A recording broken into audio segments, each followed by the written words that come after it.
and you'll get through.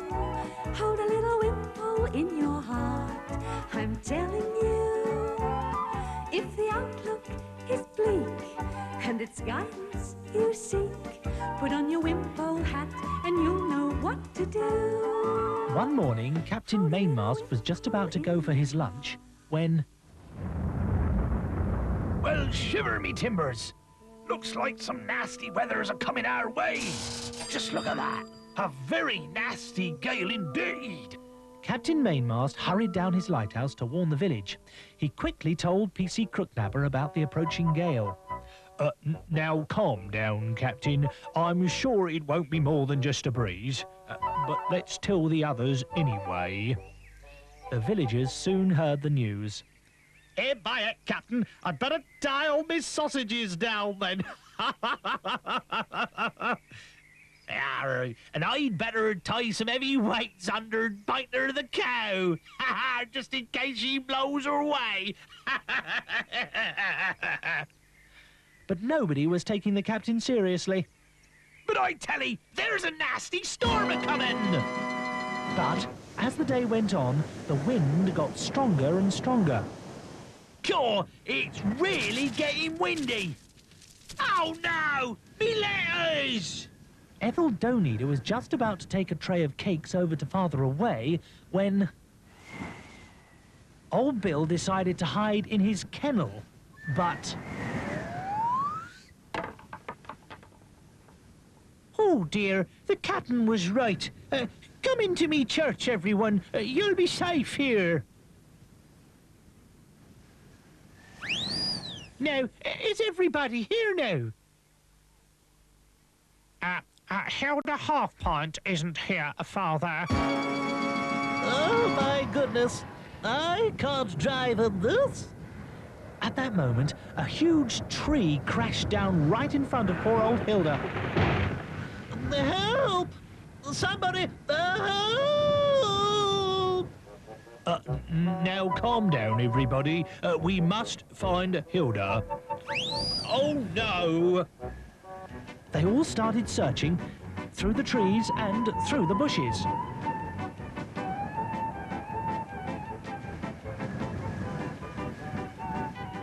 Don't worry, Hilda. We'll soon have these trees moved for you. But no matter how hard they tried, they just couldn't move the trees.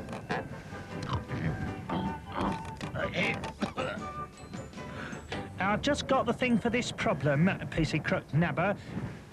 Here we are. Well done, Percy. Let's get soaring then. Oh no, I've lost my helmet again.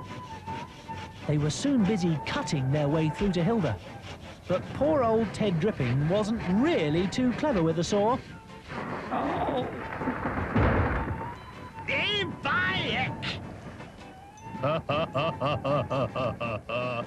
Never mind, Ted. We're nearly there now.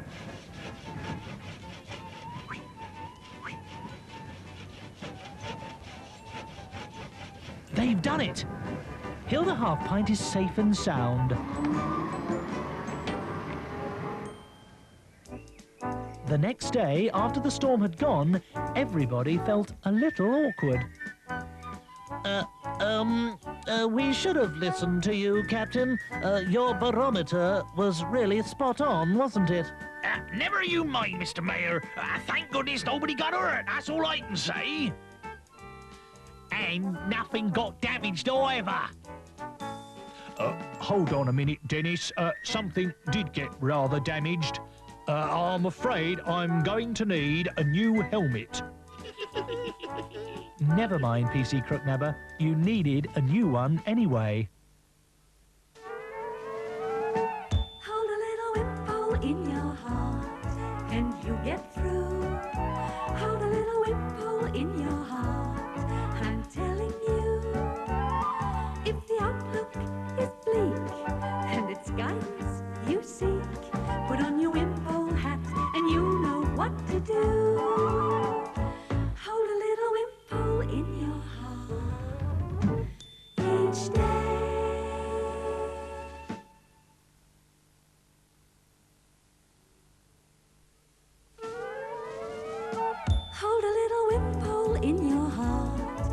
and you'll get through. Hold a little Wimpole in your heart, I'm telling you. If the outlook is bleak and it's guidance you seek, put on your Wimpole hat and you'll know what to do. One winter's morning, Wimpole Village looked very, very different. So did Horace's farmyard,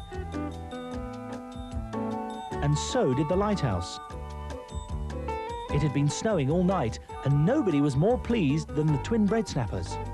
They gobbled up all their breakfast, put on all their warm things, and were soon outside playing in the lovely deep snow.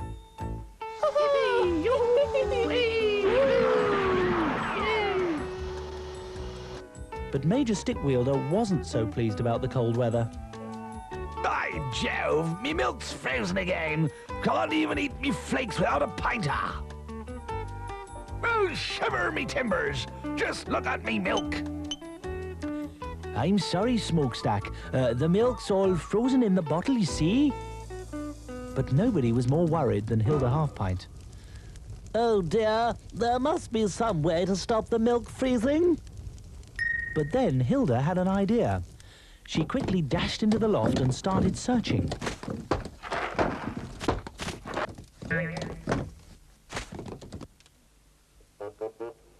Hello, boys. I bet you're enjoying the snow.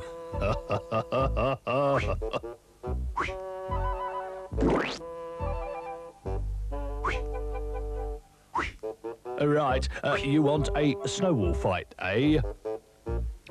Soon, everybody was ready to join in. Watch out, Dennis! Even little Stamp couldn't resist joining in. Later that day, Ethel Doneater baked some scrummy hot currant buns.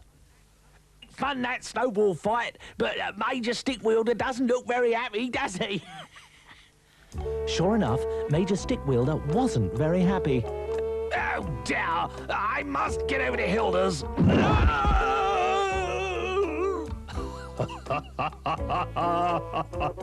Oh dear, Major. Do you want a hand? No, thank you, Cook Dabber. I'm just going to Hilda's to tell her about me frozen milk. And I don't need... But Hilda just went on searching and searching.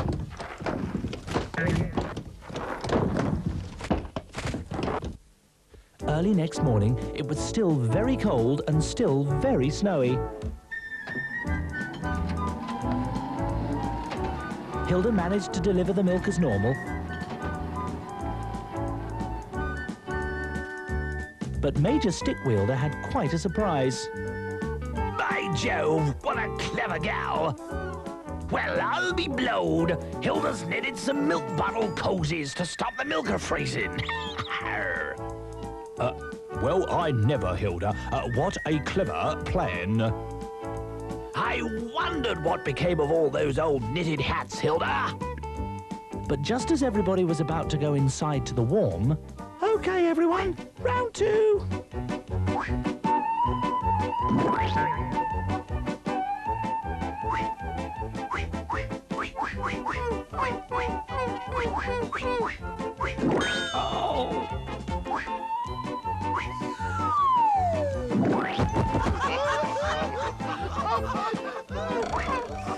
Well, thanks to Hilda Halfpint, everybody in Wimpole will get special non-frozen milk from now on. Be careful, Ted. Ted? Oh, no.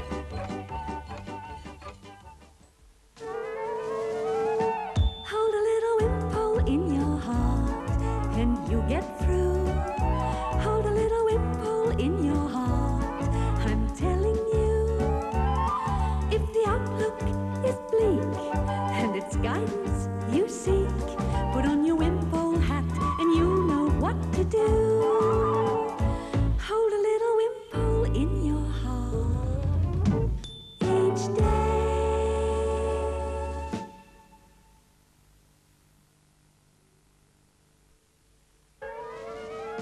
Hold a little Wimpole in your heart and you'll get through. Hold a little Wimpole in your heart, I'm telling you.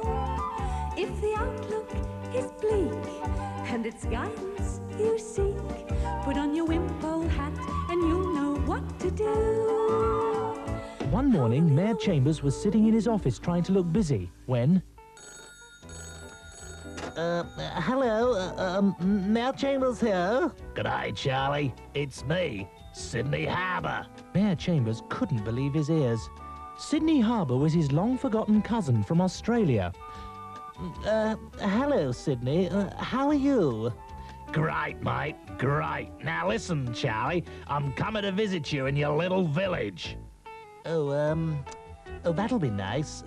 When? Thursday, mate. I'll be there on Thursday, okay? Yes, Sydney. I'll meet you at the station. Goodbye. Oh, no. I hope he's not still the big show-off he was before he went to Australia. Soon, everybody in the village had heard the news about Mayor Chambers' cousin. When is he actually coming, Mr. Mayor? He's coming on Thursday. In fact, he's most probably on his way right now. Sure enough, Sydney was on his way. Come on, mate. I've got a plane to catch. Back in Wimpole Village, Major Stickwielder sorted out all the special occasion flags. Ethel Doneader baked some very yummy cakes, and Horace Hayseeder dashed all through the village, making sure everywhere was tidy. The big day arrived. Everybody gathered at Wimpole's little station to meet Sydney Harbour. The train's due any minute. There you are. He's right on time, see? Sure enough, the train with Sydney on board was almost in Wimpole. Hello, Sydney. Welcome to Australia. Welcome to Wimpole. G'day, Charlie. G'day, everybody. At last, I'm here in Wallaby Village. It's Wimpole Village, Sydney. Wimpole. Yeah, okay, I knew it was something beginning with a W. Oh, no, he hasn't changed a bit. Now I'm gonna take a bit of a rest, and I'll see you all later on. Later that day, Sydney went on a little walkabout. Struth, mates! I didn't realise you were near the sea, otherwise I'd have shown you how good I was on me surfboard. No problem, Mr. Harbour. You can use ours.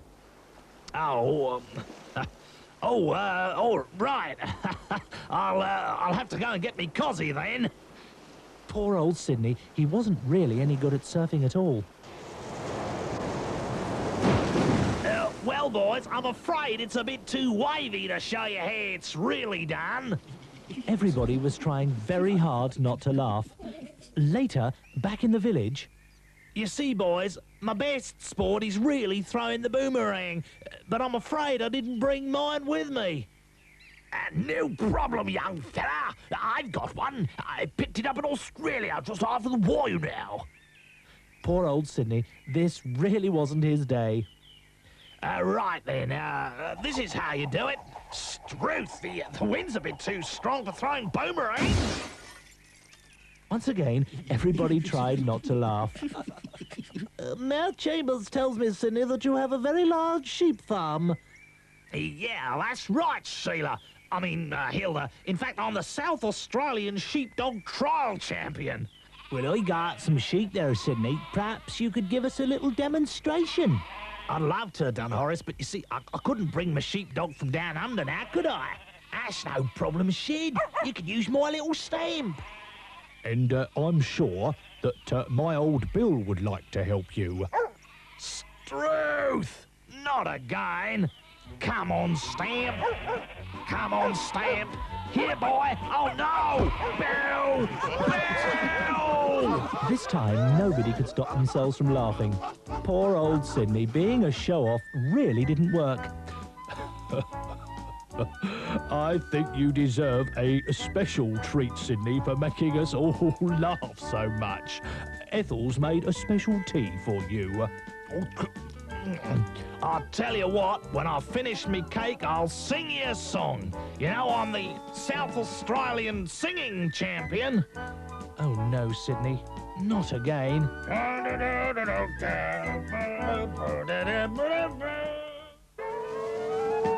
Hold a little Wimpole in your heart, and you get through.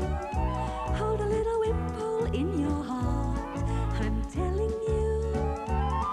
If the outlook is bleak, and it's guidance you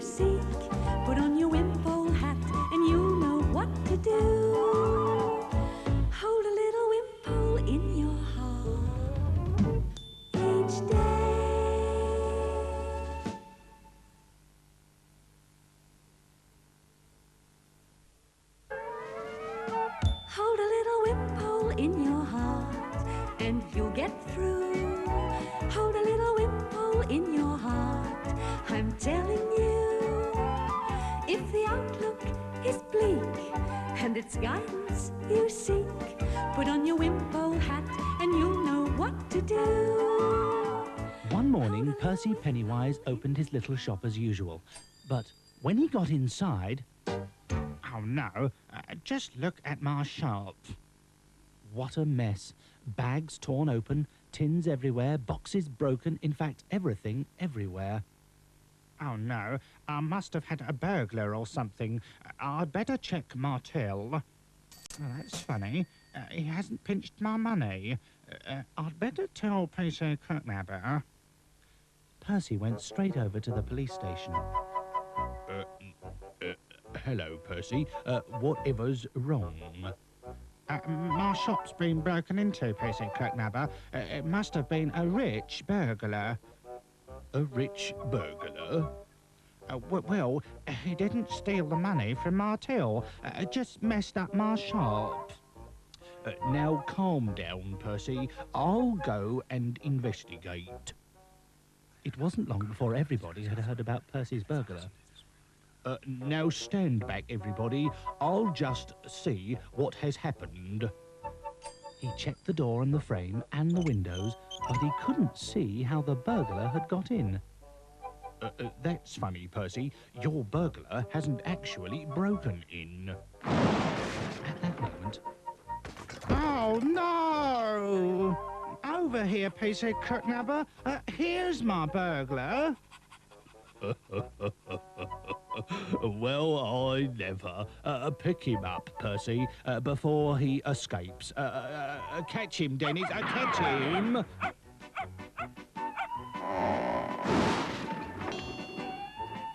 Oh, no, he's getting away again. At that moment, Hilda Halfpint was driving her milk float through the village. Oh, no, little dog. Mind the road. Oh, my goodness. Oh, no. Just look at all my milk. That was close, Hilda.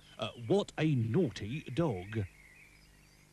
Lucky dog, you mean? Who does he belong to? I don't know, Hilda, but when we've caught him, I'll look on his collar. Come on, everybody. But they couldn't catch him until he went past Ted Dripping's butcher's shop. Buy it here, little doggy. Now we'll be able to see who you belong to, like. But PC Crooknabber had a problem. Oh, no. He hasn't got a collar. Now we don't know who he belongs to. He must belong to somebody, Peter Kirknabber. What are we going to do? I'll phone the police station in the big town first of all. The next day, Percy had just finished clearing up his shop when he had a customer. Good morning. Can I put this postcard in your window, please? Yes, of course. You see, I've lost my little doggy. I've been searching everywhere. Well, I'll never. You'd better come with me. Percy took the man straight over to the police station. Peter Kirknabber, where's the little lost dog? He's quite safe, Percy. He's in here. Rambo! There you are! So at last we've found his owner. Thank goodness you found him before he caused any damage. Well, if only he knew about Percy's shop. Well, if he had his name on a collar, we could have called you yesterday. Yes, I'm terribly sorry. I must buy one right away. Well, as it happens, I'll sell them in my shop. Come this way. I'm sure one of these will fit your little doggy. Well, not only did Percy get a sale, but the man learnt a lesson. If you have a dog, make sure he always wears a collar with his name on. Hold a little Wimpole in your heart, and you get through. little Wimpole in your heart. I'm telling you, if the outlook is bleak and it's guidance you seek, put on your Wimpole hat and you'll know what to do. Hold a little Wimpole in your heart each day.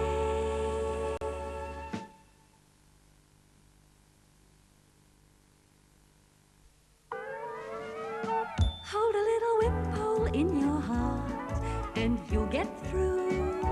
Hold a little Wimpole in your heart, I'm telling you. If the outlook is bleak and it's guidance you seek, put on your Wimpole hat and you'll know what to do. One morning, Dennis Letterlever was busy sorting out his letters and parcels ready for delivery to the village. Well, blow me, Stamp. It's a letter for me. I've won a special prize from the big town post office. 4 tickets to the zoo. I know, I'll take Ethel Donina and the twin bread snappers. They were all very excited about going to the zoo. I've packed a picnic lunch, Dennis, and now we're ready to go. They went to Wimpole's little station and were soon on their way to the big town.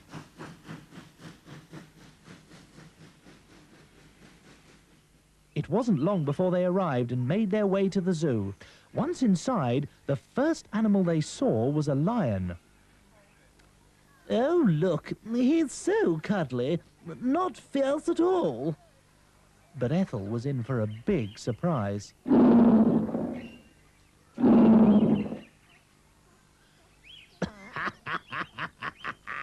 Not quite so cuddly there, Ethel? Come on, let's go and find the sea lions. They soon found 2 little seals sitting by the water. Oh, look, twins, one of them is going to dive in. Oh, my goodness. When the twins had gobbled up their lunch, Dennis and Ethel had another cup of tea. Come on, Ethel, while the twins are rushing about, we can see small animals. They visited the big brown grizzly bear, then the elephant, who made rather a lot of noise, then past the lion again. Only this time, he wasn't quite so fierce.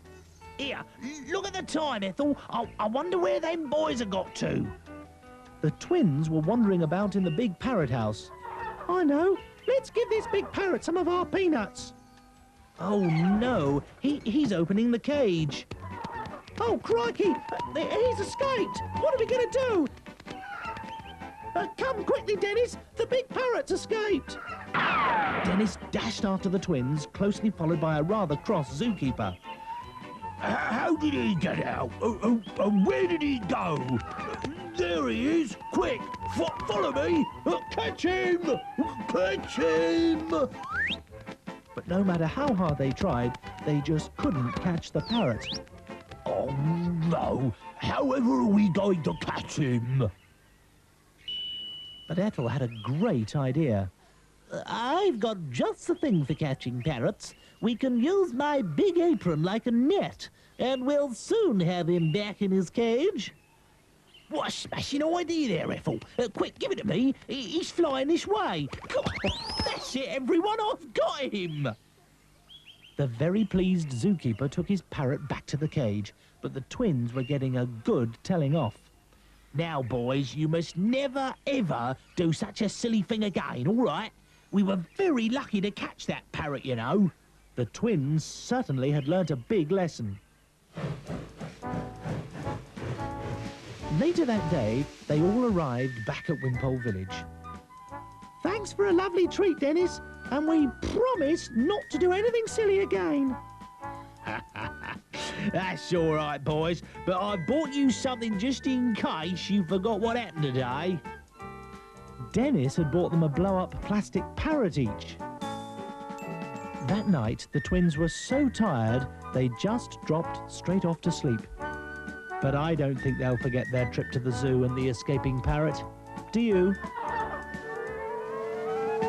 Hold a little Wimpole in your heart and you'll get through. Hold a little Wimpole in your heart, I'm telling you. If the outlook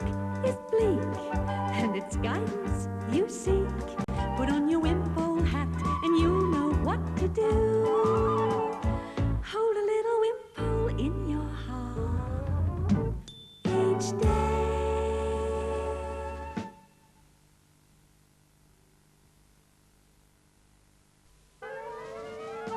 Hold a little Wimpole in your heart and you'll get through. Hold a little Wimpole in your heart, I'm telling you.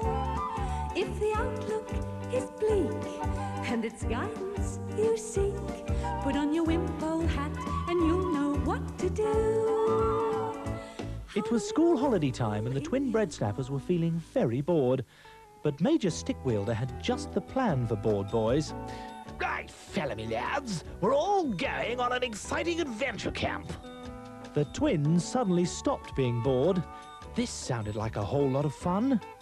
I've got all the jolly old gear. Now, come on, chaps, let's be having you. With big packs on their backs, they were all ready for the adventure camp. Right, lads, off we go. By the left, quick, march. Left, right, left, right. Have a nice time, boys, and mind you listen to the Major. OK, PC Crooknabber, we promise to be very good. They soon arrived at a nice, quiet country spot just outside the village. Right, lads, this will do very nicely. Get the bags unpacked. Now, first of all, I'll show you how to put up a tent. The twins just watched as Major Stickwielder climbed underneath his tent. Oh, no. Now, where are the pills? By Jove, I can't see a thing in here. Eventually, the Major's tent was up. But oh dear. Excuse me, Major. We've put up our tent. Is it all right? Good show, boys. Beginner's luck, I expect. After the Major eventually got his tent up, he set off into the forest to chop some wood. Now, chaps, I'll show you how to light a fire. A little while later, the Major was trying to get his fire going. Won't be long, boys. We'll soon have some grub cooking here, you know. Come on, Major. Dinner's ready. But while the Major was trying to get his fire going, the twins had simply lit their gas burners. Marvellous idea, but it's not quite the same, you know, as a proper wood fire. Much later, the twins settled down for their first night in the tent. But the Major just couldn't resist checking to see if they were all right. Now, lads, if you're scared or anything, just call me. Do you understand? OK, Major, we will. Good night. Later that night, the Major had just dropped off to sleep when... By Jingo, what was that? He sat up, and to his horror, he saw a dark shape pass his tent. Oh, no, it's a ferocious wolf or something. We're going to be eaten alive. The Major peered nervously out from under the tent. By Jove, the boys! I must save the boys! The Major grabbed a frying pan and ran across to the twins' tent. It's okay, lads. I'll save you. No! It's all right, Major. It's only PC Crooknabber's dog, Bill. Good show, Bill. I knew it couldn't have been a fierce wolf anyway. The next morning, Major Stickwielder had planned a big surprise. Now, chaps, we're going to cross the river with this jolly old rope. The Major rigged up the rope and pulley high above the river and was soon ready to slide across. Can we go first, Major? Well, I was going to show you lads how to do it, you know. Not easy. Oh, go on, Major. Let's have first go. The Major finally agreed, and the first twin was ready to go. Whoopee! Woohoo! Then the other twin had his turn. Yeah. Not bad, chaps, but, come on, stand aside. I'm coming through now, now. Oh, no. By Jingo. Ah! Never mind, Major. Your uniform needed a wash anyway. Poor old Major Stickwielder. He'd never live this down when he got back to the village. Well, boys, I bet you've had a good time. Did they behave themselves, Major? Oh, yes, Crooknabber. No trouble at all. I see you've shown them how to swim with their clothes on as well. Oh, well, yes. That's it, you know. Teaching them a bit of swimming, Crooknapper. OK, Major. You can trust us to keep your little secret. Hold a little Wimpole in your heart, and you get through.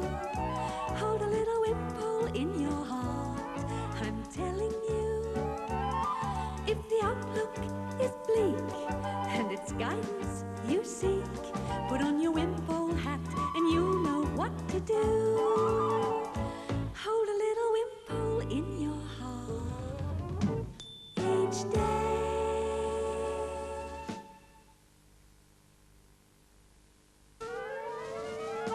Hold a little Wimpole in your heart, and you'll get through. Hold a little Wimpole in your heart, I'm telling you. If the outlook is bleak, and it's guidance you seek, put on your Wimpole hat, and you'll know what to do. Hold a little Father Away had just finished a very busy week. He had organised a village fete, a coconut shy competition, conducted the Wimpole Village band, and written a very long sermon for the Sunday service. So he really did deserve 40 winks before opening the church. That very evening, Ethel Doneater was on her way to the church when... Oh, my goodness! Ghosts! We've got ghosts in the village! Oh! Did I hear you say ghosts? There's no such thing as, Oh, no! I must be seeing things. It couldn't have been. By heck, I'm off back to my farm. The next morning, they told PC Crooknapper about the ghosts. You really will have to arrest those ghosts, PC Crooknapper. She's right, PC Crooknapper. Our village must be haunted. Now, calm down. I'm sure we can sort it all out. Poor old PC Crooknapper. He really wasn't sure how to arrest a ghost. I'll phone Mayor Chambers. He's very important and will know what to do. Hello. Mayor Chambers here. PC Crooknapper explained about the ghosts. Oh, ghosts? Did you say ghosts? Oh, well, we better have a meeting then. Later that day, they all went to Mayor Chambers' very important house. Now, what are we going to do about this, ghost thing? Sounds like a lot of poppycock to me, now. Yes, Major, but Horace and Ethel did actually see them. Oh, I know. Perhaps they'll just go away by themselves. Let's see what happens tomorrow. Jolly fine idea, Father. But I'm sure Ethel and Horace just imagined it all anyway. But that night, the village was deserted. Nobody dared go out, just in case. But the next morning, everybody had quite a shock. Ted Dripping's butcher's sign was hanging over Percy Pennywise's general shop. The blue police lamp was hanging outside Ethel Doneater's cake and bread shop. And Ethel's sign was stuck in the middle of the village green. Poor old PC Crooknapper. These ghosts really were causing a problem. Now, don't worry, everybody. I'll go out tonight and see if I can catch them. Oh, yes. Well, what a good idea, Father. Well, you being the vicar and all. That night, Father Away crept through the deserted village and hid amongst the bushes. He didn't have to wait long. The ghosts were back. Oh, dearie me, why ever did I volunteer for this? Oh, no, they're going to turn the signpost to read the wrong way. Right, that's it. I'll get 'em now. But just as Father Away was about to pounce... Come on, let's muddle up this side before we go home to bed.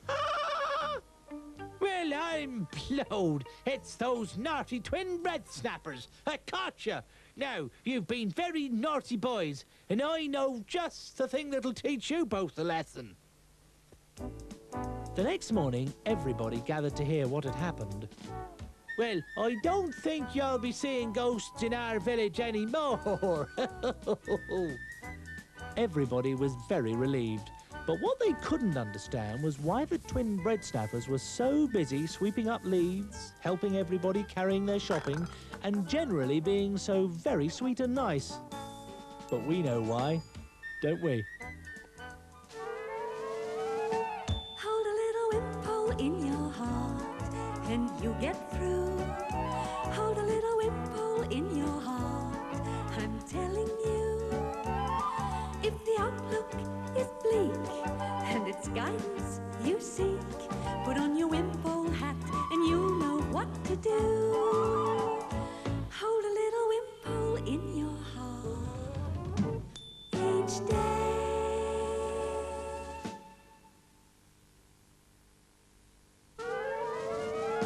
Hold a little Wimpole in your heart, and you'll get through. Hold a little Wimpole in your heart, I'm telling you. If the outlook is bleak, and it's guidance you seek, put on your Wimpole hat, and you'll know what to do. It was a lovely, hot, sunny day in Wimpole Village. Everybody was either snoozing in the sunshine or having fun in the cool water. But Hilda Halfpint looked a bit worried. Has anybody seen the twin bread snappers? They seem to have disappeared. I think they're building a treehouse. I saw them this morning with loads of wooden nails and hammers and all that. I know. Let's go and give them a hand. When they were dressed, they set off to find the twins. Meanwhile, high up in a big tree, the twins were putting the finishing touches to their treehouse. That's it. Nearly finished. Let's have something to eat. But down in the woods, they were still searching. That's funny. They must be here somewhere. Twins, where are you? But the twins were so busy laughing and eating their sandwiches, they didn't hear PC Crooknabber. Twins, yoo-hoo! But just then, a stranger climbed up their ladder. Phew. Hello, boys. Cool, this is a nice treehouse. Did you build it yourselves? Yes, we've just this minute finished it. I know a place where you can build a much bigger treehouse in a much bigger tree. Really? Here, come with me and I'll show you. The twins scampered down the ladder and followed the man. That's strange. I can see the treehouse, but I can't hear the boys. They made their way to the treehouse, and PC Crooknabber climbed right to the top. Oh no, they're not here. But Hilda and Dennis were getting worried. Cool, I hope they haven't gone and got lost in them woods. The twins were still following the stranger, but they were getting a bit worried. Where are we going? What's going on? Where is this big tree then? Oh, come on, you two. Hurry up, will you? Come on. Oh no, which way did they go? Was it this way, or was it this way? Oh dear, we'll never find them now. But old Bill had the answer. The twins had left a trail of sandwiches and cakes. Well done, Bill. Now we can find the boys. Off they went, following PC Crooknabber's old Bill. Shh. Listen, everybody. Listen. Help! Let me go! I want to go home! Oh, my goodness. It's the twins, and they're in big trouble. Come on. I've got some sweeties for you here. Just get into my car. Come on. There they are, PC Crooknabber. Right, I'll save them. Gotcha! Right, you'd better come along with me. Look after the twins, Hilda. Later that day, the nasty man was taken off to the big town prison. Now, boys, you were very lucky that old Bill here followed your sandwich trail. Otherwise, that man might have driven you both away in his car. Well, the twins certainly had learned a very big lesson. No matter how nice and friendly he may seem, they would never, ever talk to a stranger again.